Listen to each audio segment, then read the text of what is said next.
Good morning and welcome to BloombergQuint, India's first digital live streaming business news service. I'm Neeraj Shah and you're watching Indian Open. Let's go straight to the headlines. The coronavirus has claimed 80 lives in China, while the first case is reported in Canada. The Indian government sets up special wards in select cities to counter the threat. The government is staring at a tax shortfall of 2 lakh crores, limiting the room for any personal income tax cuts, according to PTI. ICICI Bank's asset quality improves in the third quarter, but slippages rise sequentially. And Dr. Reddy's Laboratories and HDFC are the two nifty companies coming out with the third quarter numbers today. But as much as it has been around quarterly results for the last few days, today morning is slightly different. Even the rest of the Asian Pac is shut, save for Nikkei, because of what's happened due to the coronavirus scare. Now, that impact is now being felt across markets. If you look at the Dow futures, the US markets did what they did on Friday, which is fine, and they fell in unison. But that notwithstanding, the Dow futures right now are already looking at a 1% downtick as we speak. And frankly, for the markets which are open as well, it does seem that the coronavirus issue is looking to become a problem. Look at this. This is the China volatility chart, which shows how the markets are starting to come off as the volatility, which are the two charts at the bottom of the screen, the 30-day and the 90-day volatility, are actually starting to move up, and that might be an issue for world markets at large. Today, the Asian market, which is open, which is the Nikkei, is down about 1.77%, down about 421 points, and the SGX Nifty is looking like a start, which is about 100 points lower, so we might have an issue at hand. From an Indian markets perspective, the one thing that could help the Indian markets is crude. So the impact that the coronavirus scare is having on crude is the other part, because crude futures have tumbled off as well. This is a chart which shows, I showed you the Dow futures, this is the S&P 500 futures and how they have come off, along with crude prices coming off as well. So airline stocks, crude, and notable other factors which are all linked to the coronavirus scare are getting impacted. Seth Freeman, Senior Managing Director at Glassratner Advisory and Capital, joins us on the phone. Seth, always appreciate you taking the time out. How large and real could this be for equity markets, the coronavirus scare? Well, there's a lot of talk looking at the SARS virus, as SARS as an analog for this current epidemic. And, it's going to have an impact on global growth for sure. And, some writers are saying it's going to be 40 billion, around the same impact of SARS. But I would say the situation's quite different in the sense that back then, SARS was going on for some time before the Chinese government really let the world know about it. And it seems like there's a lot more transparency, and the Chinese government is far more aggressive in dealing with it. So would you believe that, like central governments or central banks in the past few years have dealt in unison with any issue that arises and therefore contain it, this could, as things stand, this could well have the same effect, that yes, it is a scare, but everybody working in tandem and unison could limit the damage that it can cause? Well, certainly it seems when it comes to some of these health issues, there's just a lot faster information being shared. But still, it's extremely scary and disruptive. We're just getting reports of the first cases in the United States, including one in Orange County, California, which is where Disneyland is. A Chinese passenger arrived from Wuhan, infected. And so this is still kind of early, and it just depends how fast it grows and if hysteria develops. Yeah, so simple. My final question on this: do you reckon that in the near term the equity markets could continue to get impacted, or is it difficult to predict that right now? The Dow futures, as we speak, are already staring down about 1%. Yeah, well, this is definitely something the markets don't like. We don't know the full depth of it in China, and the level of infection and so forth. And so I do think we're going to see volatility as a result. Oh, yes, indeed. Volatility has shown a sign of a pickup as well as the charts indicated. Seth Freeman, thanks so much for taking the time out and speaking to us here at BloombergQuint. Well, I think Seth hit the nail on the head. You don't quite predict what equity markets can do. They look like they're starting off lower because of this, but volatility certainly inches up, and that's not a good sign. Remember, we have a busy week this week for our markets as well. While the coronavirus impact is the biggest thing, and crude coming off might be viewed as a small positive, but there's lots that's going to happen this week. Some key numbers, and I've only listed 4, but there are multiple number of index companies that come out with numbers. So these are a handful, which is SBI, Maruti, HUL and HDFC, each of them leaders in their own right, but there's also Bharti Airtel and ITC coming out. So it's a very important week of numbers for our markets. But aside of the numbers, the US Fed meet, the FNO expiry, and the biggest of them all, the union budget, is a key thing that I think everybody would be watching out for. So promises to be an eventful week. Wouldn't be surprised if volatility inches its way up higher, also because we're very close to the expiry. But that's all for the week. What about the day today? The 3 or 4 things that you should monitor, in addition to, of course, all this news surrounding crude and coronavirus and the fact that we'll start off lower. There are stocks that would react, and there are a bunch of them, including ICICI Bank, which have come out with numbers, but I've chosen the 4 or 5 that I think have the largest possibilities of a reaction. So JSW Steel therefore makes it to my list. The results are below estimates. Sharply lower steel pricing and the realizations drag the margins, and the delayed commissioning at Dolby is a key disappointment for most people, and therefore JSW, which is a strong stock until now, could have a bit of a reaction. Similarly, Bank of Baroda could have a reaction because the earnings were weak, with the asset quality was a major disappointment as well. They recognized upfront the merger transitioning costs, which impacted the financials. But the more important thing is that the slippages spiked further, were largely driven by the corporate segment, and we can't quite figure out when is it that this stress on the corporate book might end for banks, and therefore BOB could have a reaction today. Prestige Estates projects, this one is a bit confused about, because while revenues and net profit all went up and EBITDA went up, but margins due to the index impact came off, and which is why the EBITDA margins at 26.8%, but net the revenues seemed good. The company, however, has not disclosed the consolidated debt position in its Q3 presentation. Maybe it's an oversight, but let's wait and watch. And the board has also approved allotment of 1.34 crore shares on a preferential basis at 325 rupees per share to GIC. This could be viewed, don't look at the price, this could be viewed as a minor positive as well. So let's wait and watch. No news, nothing new, but it's pretty interesting. Let's wait and watch how Prestige reacts to numbers. APL Apollo could definitely react well. The stock has been on a roll really, but revenue is up 25%, but more importantly, the cost pressure containment and therefore the EBITDA jump. And on a very low base, the profit after tax jump could augur well for the stock. Do watch out. Last but not the least, Went, when revenues were down 22%, EBITDA was down 53%, could also react in the session today. Margins got impacted due to a rise in raw material costs. So watch out for this one too.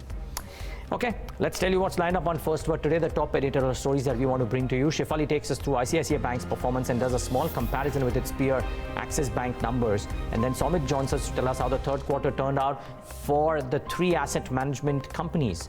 JSW Steel has had a bad third quarter, but the management is confident that things are turning around. Nikki tells us why. And Yash talks about Asian Paints and the high valuations it commands.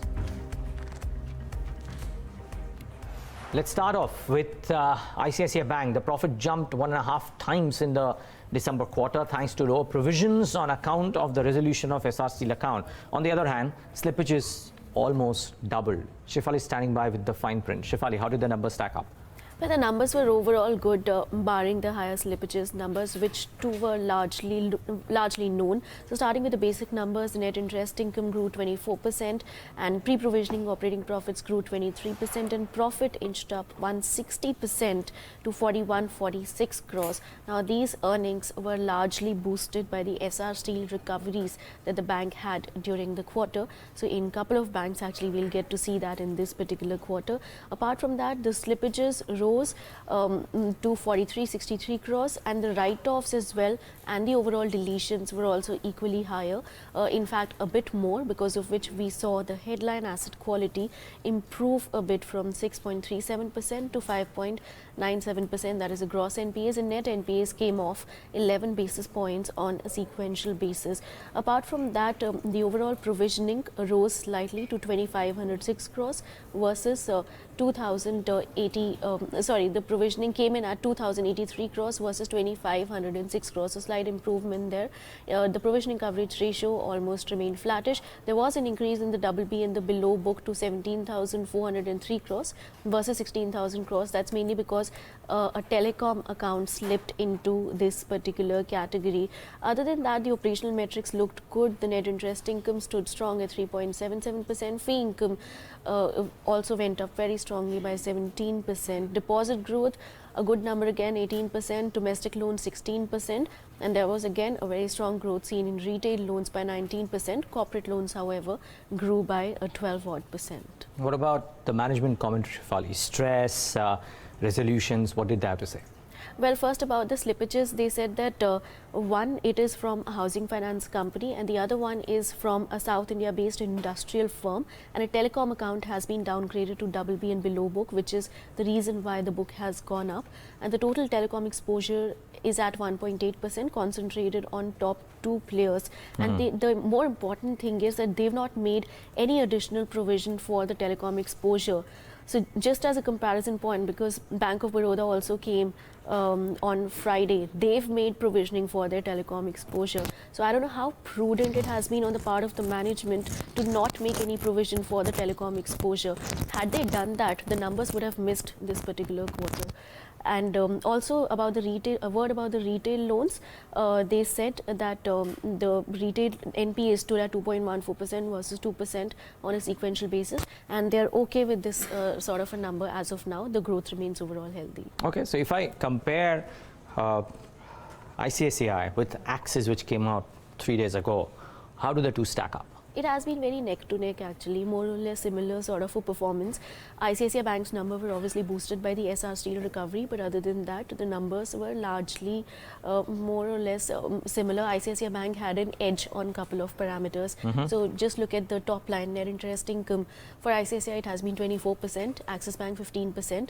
Other income was a very strong component for ICICI Bank earnings, 18%. For Axis Bank, it was down. And pre-provisioning operating profit, ICICI Bank gains an edge there as well, growing by 23%. Apart from that, some other parameters, operational metrics or the business metrics, loan growth 16%, same for both.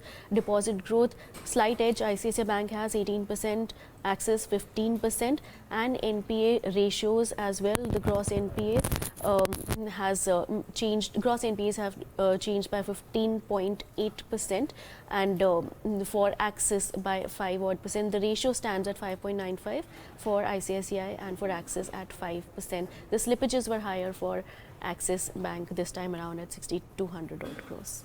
So ICICI Bank has an edge actually in a couple of parameters. Yeah, well, and a resolution certainly helped the matter as well. Great. Shefali, thanks so much for putting that into perspective. Well, that's the big boy ICICI Bank coming out with its numbers and meets estimates on most counts. The reported numbers much higher than what the street was working with. Was that the same case for the asset management companies? Well, Nippon India beat its two larger asset management peers in the third quarter.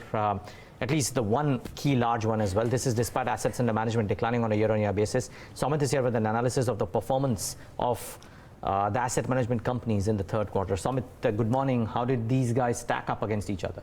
Well, good morning. So if you see, we have compared the performance of all the three AMCs that have come out with the numbers based on the four parameters. Firstly, on the asset under management front, if you see HDFC AMC has outperformed the asset managers outperformed when it comes to the asset under management, because if you see, its AUM has grown nearly 12% compared to last year, and as against a 7% growth of Motilal Oswal AMC, and as against a decline of 13.5% for Nippon Life India Management. However, based on all the other parameters, if you see, Nippon Life has outperformed its peers. Now, its revenue as a percentage of AUM has increased nearly 0.2% compared to last year, as against a decline of 1.9% for Motilal Oswal, and against a decline of nearly 1.9% for HDFC AMC. Now, when it comes to EBITDA as a percentage of AUM, it has increased nearly 44% compared to last year, while the net profit as a percentage of AUM has increased nearly 58% compared to last year, thereby outperforming the peers, that is Motilal Oswal AMC and HDFC AMC. So what were the factors? Now, for Nippon Life India, asset under management declined compared to last year, largely on the back of declining debt and liquid funds. However, growth in equity funds, that is the most profitable funds for the asset management company, did lead to higher growth to its financials. The share of equity AUM to total AUM increased by nearly 6 percentage points for Nippon Life India. Along with this, strong cost control led by a decline in its employee cost also aided the profitability for Nippon Life. Now, employee costs declined for the first time sequentially in the last 6 quarters. So this is what made the Nippon Life AMC more profitable compared to last year in the third quarter of financial year 2020. Now, coming to HDFC AMC, the company continued to witness a growth in its asset under management, but at a slower rate. Now, the asset managers AUM grew 12% compared to last year, which is the slowest growth rate reported by the company in the last 5 quarters. Along with this, income from its portfolio management service segment also aided the financials compared to last year. Now, according to the management, the income coming in from the PMS segment tends to be lumpy and happens only once in a year. So that was one of the one-off factors that aided HDFC AMC's financial in this quarter. Now, for Motilal Oswal, if you see, regulatory clampdown did impact its revenue and operating profit, but due to lower tax rate in this quarter compared to last year, the division's net profit surged higher compared to last year. Lastly, coming on to the valuations of the pure play asset management companies, that is HDFC AMC and Nippon Life India Asset Management Company. Now, analysts continue to prefer Nippon Life India over HDFC AMC, but that is largely on the back of its lower valuation compared to HDFC AMC. However, the return potential for both the listed AMC is merely 1% for the next 12 months. Now, according to analysts, a faster ramp up in its market share will be critical for further re-rating when it comes to Nippon Life, because if you see over the past, Nippon Life has lost a lot of market share compared to its peers, and an earnings surprise, improvement in its AUM mix and higher than industry growth rate is important for HDFC AMC's re-rating. So these are the key factors that analysts and street should look out for going forward when it comes to Nippon Life and HDFC AMC. The return potential though for both is measly, even though they may prefer Nippon Life or HDFC AMC. 1.6 and 1.1% suggests that most of this optimism is in the price, at least as far as the sell side goes. Exactly. Most of the optimism that they're expecting, or the growth rate that they're expecting from both the AMCs, are priced in at current valuation. So these are the factors, like for Nippon Life, a faster growth in their market share, which they have lost in the last 12 months. And for HDFC AMC, earnings surprise, stronger growth and strong AUM growth would be the key factors for re-rating going forward. So Amit, thanks so much for putting this into perspective, and as I usually say, most of the things that we speak about would be on our website, so you can log on and read about ICICI Bank, log on and read about this, as also see the interaction and log on and read about JSW Steel, because that's the another set of big earnings that came out. But it reported a weak set of numbers for the third quarter, mainly due to lower steel prices. Nikki joins us with more on the numbers. Nikki, let's first talk about the consolidated numbers. How did they stack up? Extremely disappointing set of numbers, so-called after the adjustments. If you look at just reported numbers, they would seem to be in line, but there's a 250 odd crore adjustment which made the numbers a big miss as compared to what their estimates were. Top line first, the numbers were down by 12% at 17,805 crore. We were working with an estimate of 17,600 odd crore. So you can clearly see the difference out there. Net profitability down by 88% for the counter. And EBITDA performance, that too slipped by 51% to a number of 2,200 odd crore as compared to the estimates of around 2,500 to 2,600 odd crore. Margins shrunk to as much as 12% as compared to 22% that we saw in the corresponding quarter. Saleable steel, well consolidated, we saw an uptick there, 11%. The two factors which essentially weighed on the performance of the company was the sharper lower steel pricing and the realization drag. Now the NSR, or the net sales realization, that was down by as much as 23% year-on-year basis. As compared to that, the cost, they just declined by 15%. So you can clearly see the difference. Overseas subsidiaries, they continued to report loss and weighed on the financial performance of the company. And the losses just continued for overseas subsidiaries, even after the management suggesting that this quarter there could be a turnaround. Just let's look at how the overseas subsidiaries have performed. US plate and pipe mill business, you have the Ohio business and also the Italy business there. For all YOY basis, the losses have just widened, and the management kept guiding that it is in Q3 or for that matter Q4 that the turnaround would come through, but then that's clearly not to be seen anywhere in this performance right now, which could be indicated that a turnaround would be anytime soon around the corner. Having said that, standalone business, of JSW Steel, where the Indian operations were tad better than the overseas subsidiaries, but also at that point of time also the Indian domestic business also disappointed by a huge margin. Top line, we look at a 16.3% downtick there. EBITDA performance too was lower by 46. Margin shrunk by 15 to 15.6% as compared to 24%. A key parameter, that is the EBITDA per ton performance, which is a key metric to know how the numbers have done, especially for JSW Steel. That number is down by 50.9% as the lowest that we have from Q4 FY16, which speaks volume about how dismal the performance is for the company. Two things which have contributed to this EBITDA per ton performance is the realization, higher share of auto contracts coming in, which has weighed. Power and fuel costs have increased, which again has weighed on the performance. Other highlight that is really something that needs to be seen in last quarter, there was a capex cut, there was a sales volume guidance cut. In this quarter, we saw delay in commissioning of the key projects, that is the Dolvi projects, 5 MTPA, which was supposed to be completed by March 2020. Now that is not going to happen anytime soon before the first half of the financial year. Obviously, because of which the EBITDA also, the estimates for most of the brokerages took a hit, and they have revised lower the EBITDA performance for FY21 for the company. Having said that, the road ahead looks a slightly better than what the performance has been so far for Q3. We're looking at better spread performance coming in. We're looking at better volumes on account of higher steel prices. The subsidiary Italy business, that's expected to be EBITDA positive by 4Q.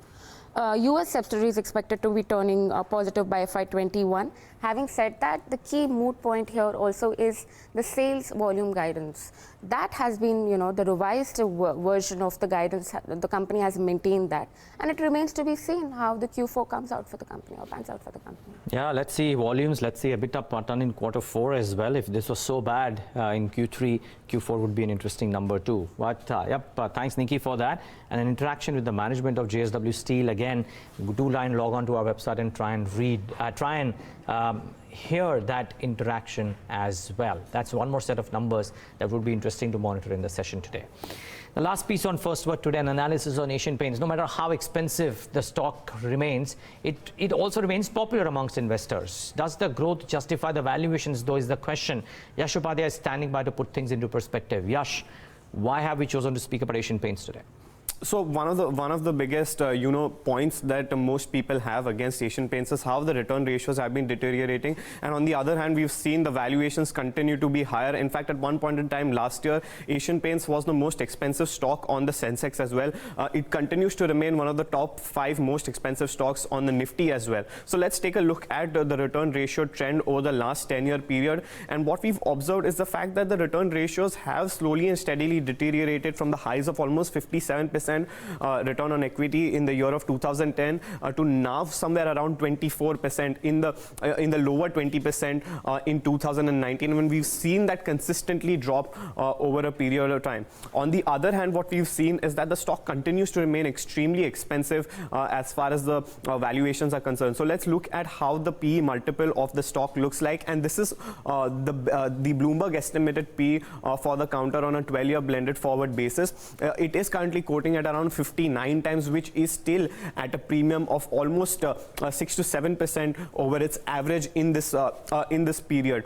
So the average line that stands at somewhere around 55 or 56, and the Bloomberg estimated PE stands at almost 59 times. So that again is just an indication of how expensive the stock is, even on a forward earning basis. Take a look at how the analyst recommendations are, and despite a whole host of analysts covering the stock, almost 38 analysts, the views are completely split. Over the last few years, we've seen the number of analysts going from buy to hold increase substantially, and now it is almost split. So 18 out of the 38 analysts, they have a buy recommendation, while 16 have a hold.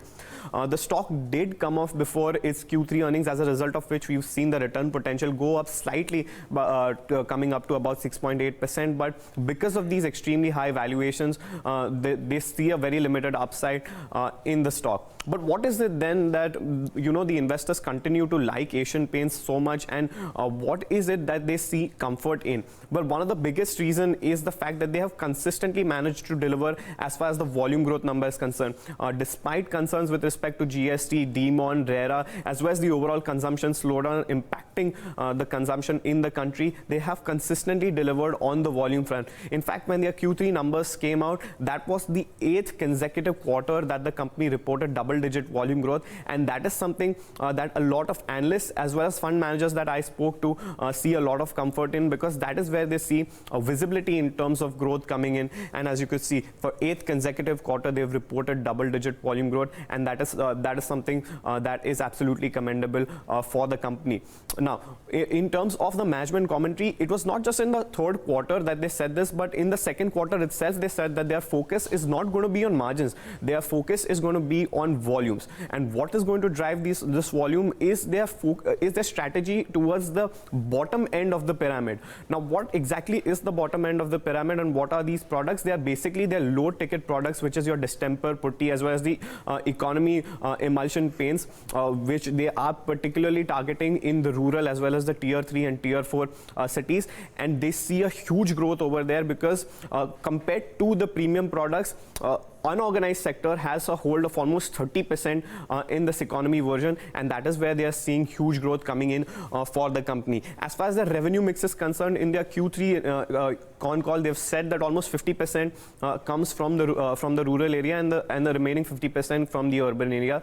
But the rural as well as the tier 3 and tier 4 cities, they are consistently having been growing faster than the urban as well as the metro cities, and that is where most of the analysts see huge potential for the company going forward as well. Now, one of the critics of their strategy of focusing more on volumes as compared to margins has been that over the long term, with crude oil prices moving, it would be negative for their EBITDA margins. But take a look at the margin trajectory for Asian Paints compared to the other peers, and despite of whatever has been said, they command the highest margins in the industry. So almost 18.5% for Asian Paints compared to something like a 15% for Berger Paints, 14 for Kansai Nerolac. Obviously, it has a higher share of the industrial paints business, which puts pressure on their business. But even AkzoNobel is down somewhere around 11 to 12%. So even with this, they continue to garner the highest margins in the industry, and that should not be a significant cause of concern, as what some of the market participants are also telling us.